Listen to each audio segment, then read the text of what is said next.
راوی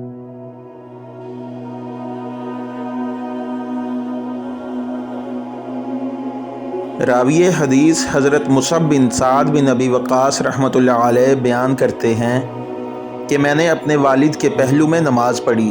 اور اپنی دونوں ہتھیلیوں کو ملا کر رانوں کے درمیان رکھ لیا۔ اس پر میرے باپ حضرت سعد بن ابی وقاص رضی اللہ عنہ نے مجھے ٹوک دیا اور فرمایا کہ ہم بھی پہلے اسی طرح کرتے تھے، لیکن بعد میں ایسا کرنے سے روک دیے گئے اور حکم ہوا کہ ہم اپنے ہاتھوں کو اپنے گھٹنوں پر رکھیں۔ راوی حدیث حضرت زید بن وہب رحمۃ اللہ علیہ بیان کرتے ہیں کہ حضرت حذیفہ بن یمان رضی اللہ عنہ نے ایک شخص کو دیکھا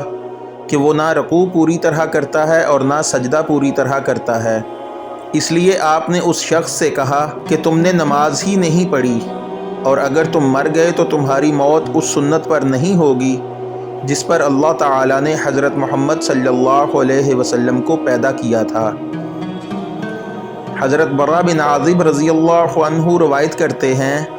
کہ نبی کریم صلی اللہ علیہ وسلم کے رکوع اور سجود، دونوں سجدوں کے درمیان کا وقفہ اور جب رکوع سے سر اٹھاتے تو تقریباً سب برابر تھے،